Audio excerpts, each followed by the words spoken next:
My next guest is coming off an impressive win last weekend over Miranda Granger, getting that decision victory at UFC Vegas 14. It is Ashley Yoder back here on the program. Ashley, how's it going?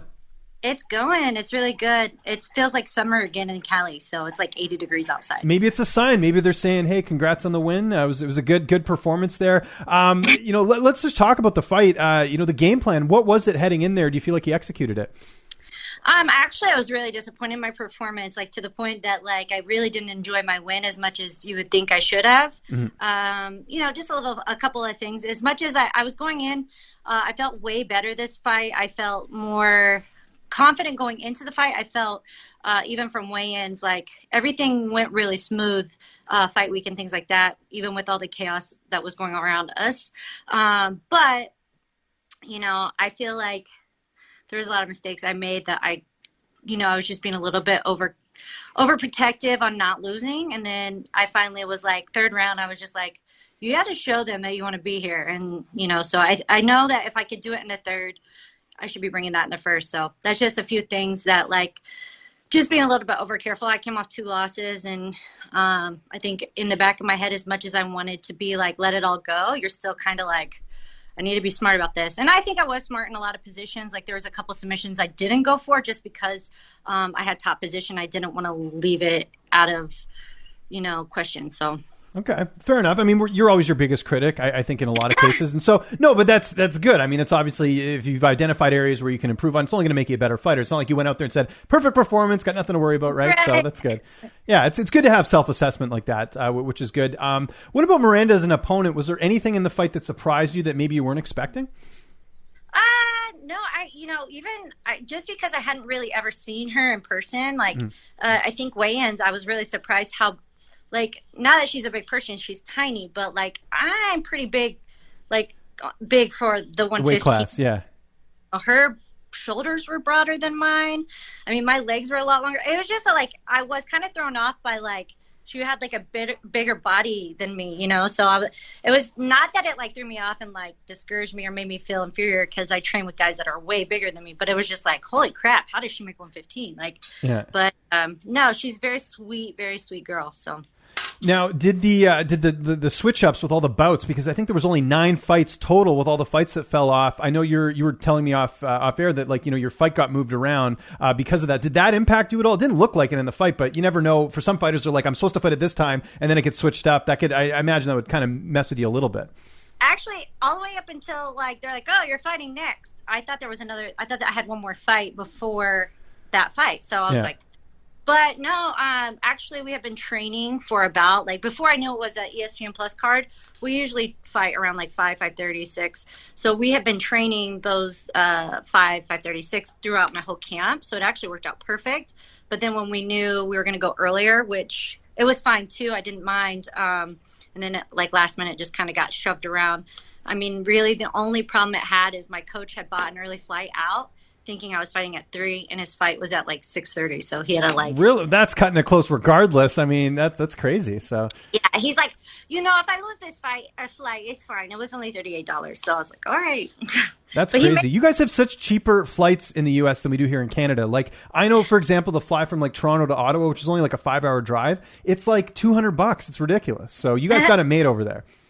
Yeah, I mean, especially it's only like a 3.5-hour drive, so you know you have to think about that too. But yeah, I prefer to drive to Vegas, especially I don't have to like kind of limit. We come home with so much extra stuff, posters and the Reebok stuff. So I like driving, so I can just kind of leave when I want and not be at restriction on anything. So. Now, your coach, you were telling me off air, bet on you, and you actually had to go place the bet. Do you know how much he ended up winning? I didn't place the bet. You did? You cashed it. I see what you mean. Okay. Cashed it out, which is really weird because they didn't ask for ID or anything. But funny story. So I literally am getting looked at by the doctors, and my coach, my jiu-jitsu coach says, Ashley, take these. And it's like a wad of papers. Like it looked like it had been in his pocket. So I was like, what is this? And he's like, oh, we bet on you, but you have to go collect our money. I have to leave. I was like, what? Because I don't, I know betting is a thing, but, for me and my conscience is clear when I don't have to worry on people betting on me. I don't want to lose anyone else's money. Understandable, yeah. My own, So, we went to the booking place. Funniest thing ever. So it was like we were just gonna come straight home because I missed my dog. So I was still like in my gear. Like I took a shower, but I had my warm up coat on and my hair is still braided. And these people are like, "Spider monkey," and I like turn around, I'm like, "Hi," and they're like, "Man, you're so confident. You bet on yourself?" And I'm like, "Oh no! I definitely did not bet on myself." I was like, "In fact, my coach did without telling me," and I was a little upset about it. They're like, they're very sweet, and they, just gave me like high fives and said I did great. So it was really funny though, because they really thought I like bet on myself. I was like, no, I didn't do that. And they didn't check your ID, because I would imagine how funny that would be if they're like catching the bet and they're like, "Ashley, wait, hold on a second here. Did you bet on yourself?" Like I could see that like funny thing. So that's weird they didn't even ask for that. No, you could like find anything on the ground. Like they didn't even ask for any ID. She just took the papers and handed me a bunch of money. I was like, okay, cool. It's crazy. See, I don't know how. See, your coach should cash his own bet out. You did that. You won the fight. You did all the work. He not only should he have to cash the bet, he should buy you dinner. That's always my rule. If someone bets on a fighter and they win money off that, they got to buy them dinner. What do you think about that? You know what's funny? In the warm-up room before we go out for my fight, you're as a fighter. If you've ever been in the warm-up room, every fighter knows this. We have that like already adrenaline going, so we're hitting a little bit harder than we want to. Like just kind of pushing the pace a little bit. It's not a very chill flow. And I was doing like a position that I had in the fight, punching from a shelf position. And I guess I like punched my coach really hard too many times, because before I walked out for my fight, he literally goes, "Next week when we're in the gym, I don't care if you win or lose. I'm going to F you up."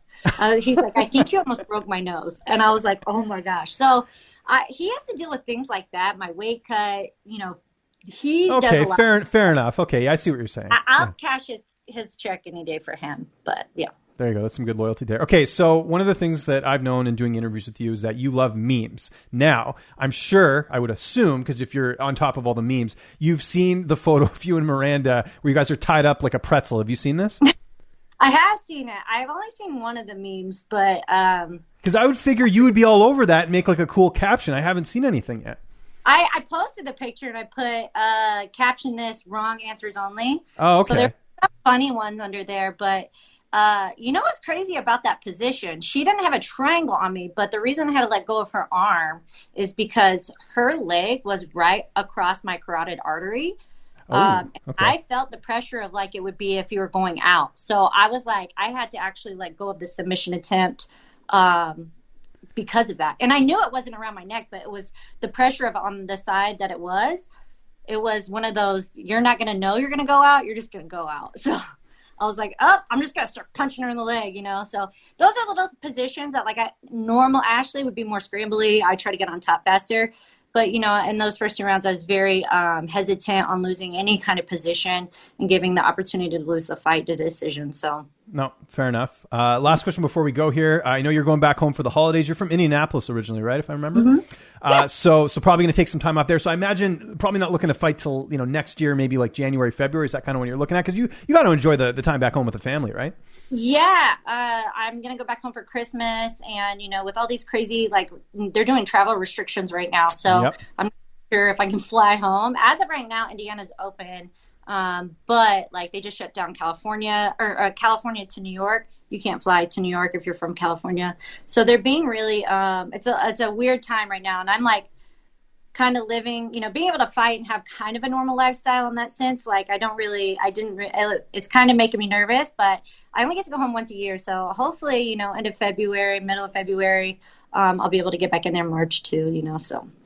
Yeah. Do you anticipate like if things close down, it would be like planes, trains, and automobiles where you'd have to like figure out different ways to get home, like take like a train or rent a car or something? Have you seen that movie, by the way? One of the best ever. What was the movie? Planes, Trains, and Automobiles with Steve Martin and John Candy. Oh, you're missing out. I highly recommend watching that. It's a Thanksgiving movie. Thanksgiving for you guys is coming up soon, so I highly recommend watching it. Okay. So I would definitely check it out. I was just thinking of that because like traveling back home, that's what it made me think of it. I don't like driving, so. Okay. I'm hoping it will be okay. So my fingers are crossed, but it's just a reality that we live in is kind of scary. But okay. I definitely have to go home. I only get to go home once a year. My mom's my biggest fan, and I get to see all my friends and my family back home. So definitely. Any opponents you're looking to fight next, or you leave that up to the division, how it looks at that time when you're looking to fight? Yeah, I just leave it up to the matchmakers. They call me and tell me who they want me to fight, and I sign a contract. So yeah, that's how it goes. Well, congratulations on the win. Enjoy the holidays. It's obviously a great time of year. Just remind people again where they can get a hold of you on social media, and if you got any sponsors or shout outs, the floor is yours. I'm most active on Instagram, Spider Monkey Yoda, or Ashley Yoder MMA, Twitter, or Ashley Yoder MMA on Facebook as well. So, always thankful for my team, Team Quest, Checkmat with Poncho. CSA has been a really huge thing. Dynamic Fitness, my chiropractor, Dr. Toy, takes care of me. Evolve, and of course my sports agency that always sets everything up for me, Iridium Sports. They're the best. I love you guys. So that is all.